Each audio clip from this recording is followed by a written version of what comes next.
Çünki Müzəffərəddin şah bilirdi ki, əgər xalqın dediyini qəbul eləməsə, ölkədə çevriliş baş verəcək. Özbaşınalıq ola bilərdi, amma o istəmirdi ki, çevriliş olsun. Çünki niyə? Şah sülaləsindən gəlir axı. Neçə illərdir artıq bunlar hakimiyyətdə o deyir, bərkiyiblər və bunları devrilməyindən qorxurdu. Xalq tələb elədi ona konstitusiyanı dəyişməyi. Şah niyə qəbul elədi?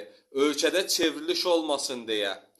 Çünki bilirdi ki, onun sülaləsi məhv ola bilər. Ona görə də məcbur idi ki, xalq nə desə, ona da əməl etsin. Davam eləyək 3-cü sualdan, Emir. 3-cü sualı oxu və fikrini bildir.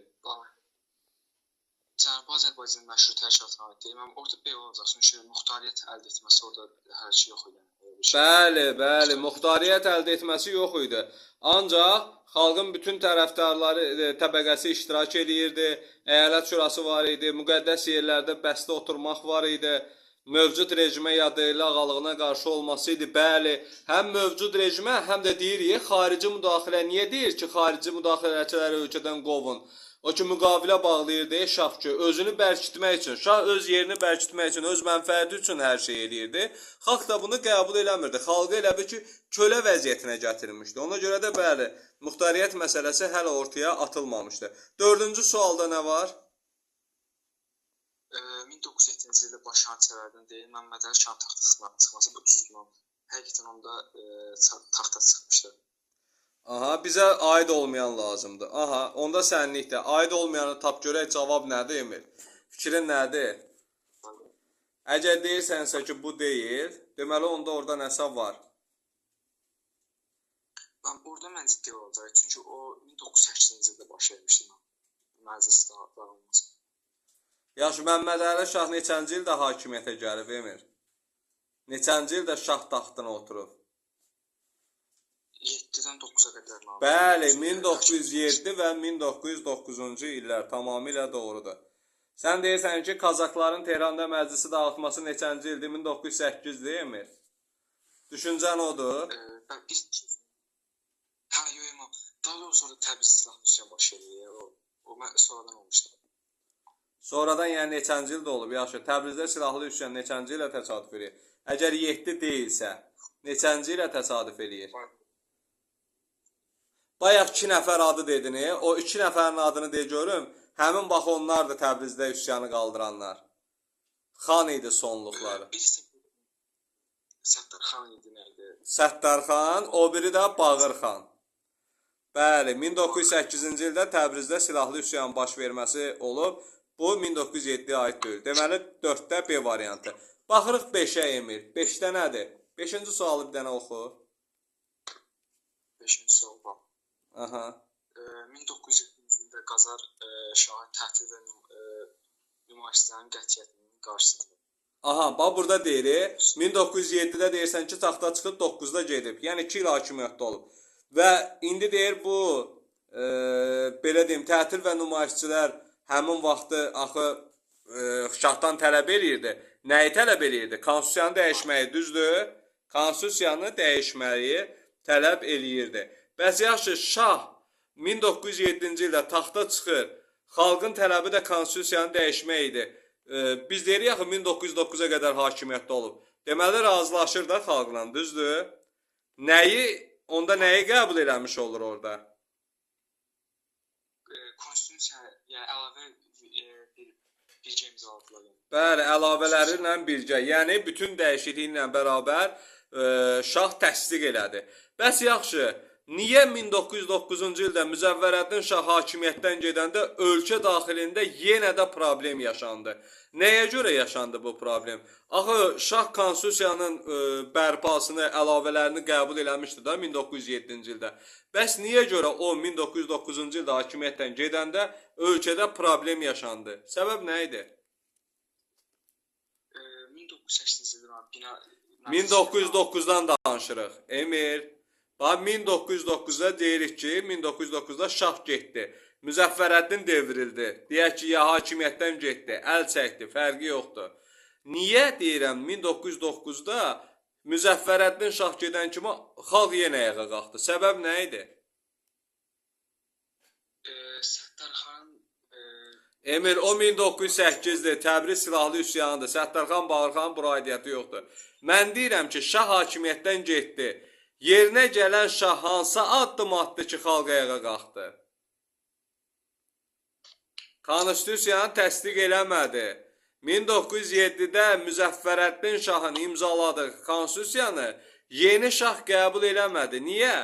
Ona görə ki, onun bütün mənafeyinə zid gəlirdi və o düşünürdü ki, yeni gələn şah, əgər bu gün xalqa baş əysəm, xalqın tabeliyinə keçsəm, mən ölkədə hakimiyyəti bərqərar eləyə bilməyəcəm və ölkəni idarə eləyə bilməyəcəm. Ona görə də məcbur oldu ki, imtina eləsin. İndi onun sonraki proseslərdə ardıcıllığını davam eləyəcək.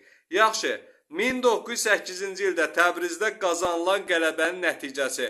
Yəni Təbrizdə deyirik qələbə qazandı Səttarxanla Bağırxan. Onun nəticəsində ölkə daxilində hansı hadisə baş verdi? 6-cı suala bax. Nəticə nə oldu? Cavabı bir dənə bildir görək nə olur?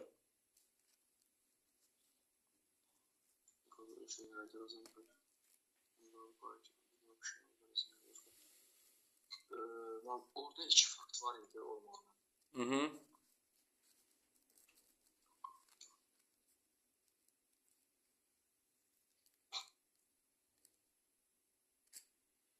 Orada mı İran qalib gəlir deyəsən?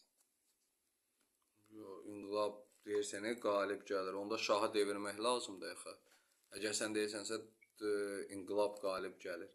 Orada nə qələbəsi idi? Nə idi o məsələ? Orada nəyi ortadan götürürlər? Nə yaradırlar? Qacarlar dövlətinin iqaddadır, yəni yenidən canlandı. Qacarlar dövlətində. Qacarlar dövlətinin yenidən canlandı. Hər hansı bir üsyan. Üsyan canlandıra bilməz axı. Biz deyirik ki, Səttarxanla Bağırxan deyirsən qalib gəldi. Tamam, qəbul elədim, qalib gəldi. Amma o qalibiyyətin nəticəsi nə oldu? Bu səndən soruşur ki, bax, qələbədən sonra ölkə daxilində hansı hadisə baş verdi? İnqilab daha geniş əhatəyə yayıldı da, yəni xalq neynədir? Ruhlandı. Bu qələbə bütün xalqı ruhlandırdı. Niyə?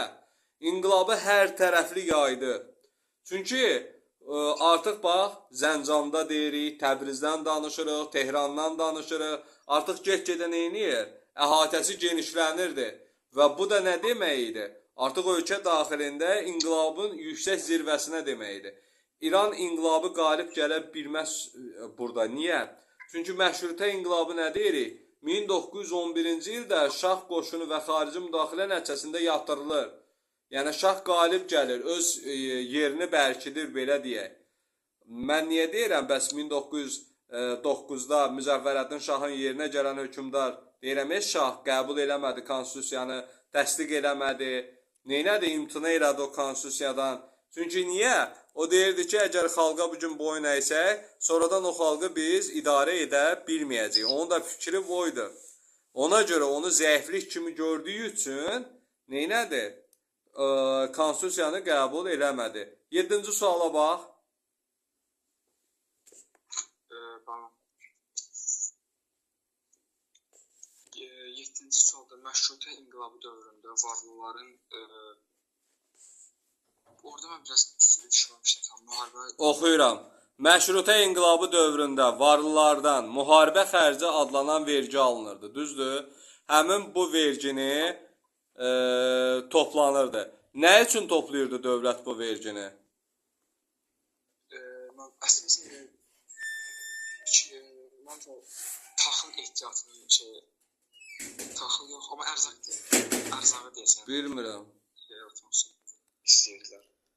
Emil. Mən şəhər müdafiə Nə? şəhər müdafiə. Bəli, şəhəri müdafiə eləmək üçün lazım idi. Çünki oranı qoşunla idarə edirdi. Qoşunun zaten o xərci alanda, qoşunu saxlayanda şəhəri müdafiə edirsən.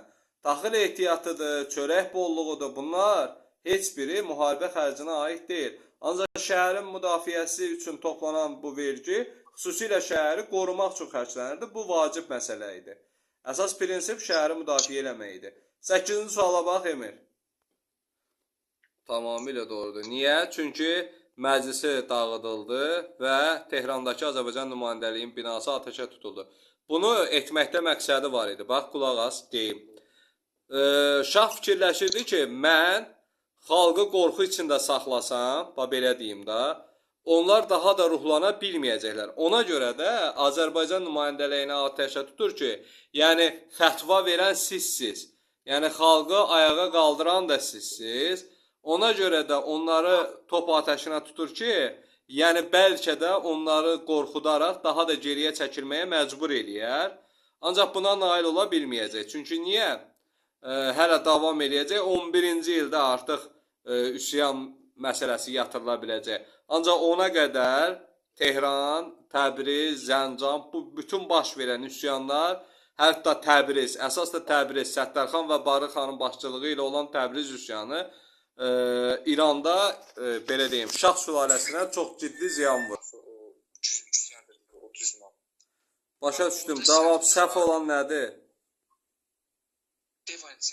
Bəli, yeni məclis çağırılması Təbriz əncüməninin islahatına aid deyil. Çünki Təbriz əncüməninin niyyəti yeni məclis çağırmaq deyildi. Baxırıq 10-cu suala, Emil. 10-cu suala baxırıq. Sualı oxu. Eylül intiqamının birinci Rus inqilabı İranda məşrutə. Bax, həm birinci nəyi tap, bilirsən burada. Ən birinci hər iki inqilaba aid oxşar cəhəti tap. Oxşar cəhəti çıxardandan sonra sənin üçün rahat olacaq. Niyə? Ondan sonra artıq yerdə qalanları bölə biləcəksən. Birinci oxşar olanı, hər ikisinə aid olan xüsusiyyəti çıxard aradan. Oxşar olanı cavabdan çıxartsan, oxşar olanları cavabdan çıxartsan, yerdə qalanları sənə bölmək üçün çox rahat olacaq. Bax, məsələn, birinci Rus inqilabı deyirik, həm də İranda məşrutə inqilabı, düzdür? Hər iki inqilabda silahlı üsyan baş verib, Emir. Silahlı düzdür, baş verib. Aha, deməli bu oxşar cəhətdir. Bir oxşardır. Keçdik. Hər iki üsyan məğlub olub, düzdür? Hər iki üsyan orada məncə oxşar bir tutduran düzdür. Şeylə bir gedəcək, o da var. Bir gedəcək, bir də başqası var, yox. Birinci Rus inqilabından İranda məşrutə inqilabı, diqqətli ol. Hər iki inqilab məğlub oldu mu? Sual verirəm. Hər iki, birində məğlub oldu, amma birində... O, içində, daxildə, döyüşün daxilində baş verən qələbə heç. Bu, soruşur ki, ümumiyyətlə, hər iki inqilab qalib gələ bildimi? Bu demirik, döyüş daxilində ola bilər. Bax, məsələn, Xürrəmlərlə, ərəblər arasında. Xürrəmlər Babək. Babəkin başçılığı altında ərəblərlə çox döyüşdülər, düzdür? Qələbə də qazandılar, məğlubiyyət də oldu. Amma sonluqda nə oldu? Ərəblər son döyüşdə qalib gəldi, nöqtəni qoydu. Deməli, Xürrəmlər hərəkatı bununla da başa çatdı. İndi burada da hər iki inqilabda məğlub olur. Uzun müddət çəksə də məğlub olurlar. Ən uzunu deyək ki, İranda məşrutə inqilabıdır. Uzun çəksə də məğlub olur. Ancaq burada belə bir proses var idi. Bax, nə deyir? Məğlubiyyətlə nəticələnsə də gedişində hökumət müəyyən güzəştlərə getməyə məcbur olmuşdu. Bəli, o deyir, konstitusiyanı burada qəbul elədi, məcbur oldu, şah konstitusiyanı imzaladı.